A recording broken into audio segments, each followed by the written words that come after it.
രണ്ടാഴ്ചയായി കൊച്ചി മെട്രോ പില്ലറിൽ കുടുങ്ങിയ ഒരു സുഭാഷുണ്ട്. ഒരു പൂച്ചയാണ്. ആ പൂച്ചയ്ക്കായുള്ള രക്ഷാദൗത്യത്തിലും പ്രതിസന്ധിയാണ്.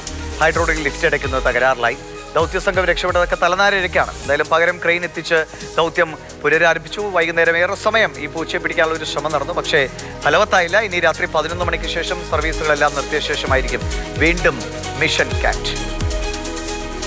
മെട്രോ പില്ലറിൽ കുടുങ്ങിയ പൂച്ചയ്ക്കായുള്ള കാത്തിരിപ്പ് തുടരുകയാണ്. മണിക്കൂറുകൾ നീണ്ട രക്ഷാദൗത്യം അതിപ്പോൾ താൽക്കാലികമായി നിർത്തിവെച്ചു. ഇനി രാത്രി 11 മണിക്ക് രക്ഷാദൗത്യം പുനരാരംഭിക്കും എന്നുള്ളതാണ് രക്ഷാദൗത്യത്തിൽ പങ്കാളികളായ ആളുകൾ നൽകുന്ന വിവരം. ഇന്ന് രാവിലെയാണ് രക്ഷാദൗത്യം ആരംഭിക്കുന്നത്. തുടർന്ന് പൂച്ചയെ നേരിട്ട് അവിടെ പില്ലറിൽ ഇറങ്ങി പരിശോധിക്കാനുള്ള ശ്രമം ഈ രക്ഷാദൗത്യത്തിൽ പങ്കെടുത്ത അംഗങ്ങൾ മുന്നോട്ട് വയ്ക്കുന്നു. പക്ഷേ മെട്രോ അടക്കമുള്ളവ ഓഫ് ചെയ്യേണ്ടത് കണക്കിലെടുത്ത് പിന്നീട് അത് രാത്രി 11 മണിക്ക് ആക്കാമെന്നുള്ള തരത്തിലോട്ടൊരു തീരുമാനം എത്തുകയായിരുന്നു. എന്നാൽ പൂച്ചയെ അവശ്യ നിലയിൽ ഉള്ള ഒരു വീഡിയോ പുറത്തു വന്നതിന് പിന്നാലെ മൃഗസ്നേഹികളായിട്ടുള്ള ആളുകൾ സ്ഥലത്തേക്ക് എത്തുകയും പൂച്ചയെ രക്ഷിക്കാൻ വേണ്ട നടപടി എത്രയും വേഗം തന്നെ തുടരണമെന്നൊരു ആവശ്യം മുന്നോട്ട് വെച്ചു.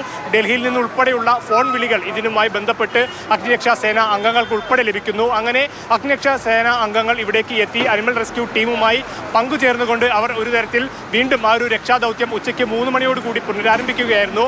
ഇതിനിടയിൽ കയറി പരിശോധിക്കുന്നതിന് തൊട്ട് മുൻപായി ആദ്യം കയറി പരിശോധിക്കാൻ ഉപയോഗിച്ചിരുന്ന ഹൈഡ്രോളിക് ലിഫ്റ്റ് സംവിധാനം തകരാറിലായതിനെ തുടർന്ന് ആ ദൗത്യം വീണ്ടും സ്തംഭിക്കുന്ന നിലയിലേക്ക് എത്തി. പിന്നീട് എടപ്പള്ളിയിൽ നിന്നും പകരം ഒരു ക്രെയിൻ സംവിധാനം എത്തിച്ചുകൊണ്ടായിരുന്നു ഇപ്പോൾ രക്ഷാദൗത്യം പുനരാരംഭിച്ചത്. ഏതായാലും ആ രക്ഷാദൗത്യത്തിൽ പൂച്ചയെ ലൊക്കേറ്റ് ചെയ്യാൻ, പൂച്ചയെ കണ്ടെത്താൻ ഈ രക്ഷാദൗത്യത്തിൽ പങ്കെടുത്ത ടീം അംഗങ്ങൾക്ക് സാധിച്ചു. എന്നാൽ പൂച്ചയെ പിടികൂടാൻ സാധിച്ചില്ല. പൂച്ചയുടെ ആരോഗ്യത്തിൽ മറ്റ് കുഴപ്പങ്ങളൊന്നുമില്ല. പൂച്ച നല്ല രീതിയിൽ ഓടി ഉഷാറായി തന്നെ നിൽക്കുന്നുണ്ട് എന്നുള്ളതാണ് പൂച്ചയെ കണ്ട ഉദ്യോഗസ്ഥർ പറഞ്ഞത്. ഏതായാലും പൂച്ചയ്ക്ക് വേണ്ട ഭക്ഷണവും വെള്ളവും ഉൾപ്പെടെയുള്ള കാര്യങ്ങൾ ഇപ്പോൾ പില്ലറിൽ കരുതിയിട്ടുണ്ട്. ഇനി രാത്രി 11 മണിക്ക് മെട്രോ സർവീസ് പൂർത്തിയായതിനു ശേഷം വീണ്ടും ദൗത്യം പുനരാരംഭിക്കാനാണ് രക്ഷാദൗത്യ ടീമിന്റെ തീരുമാനം.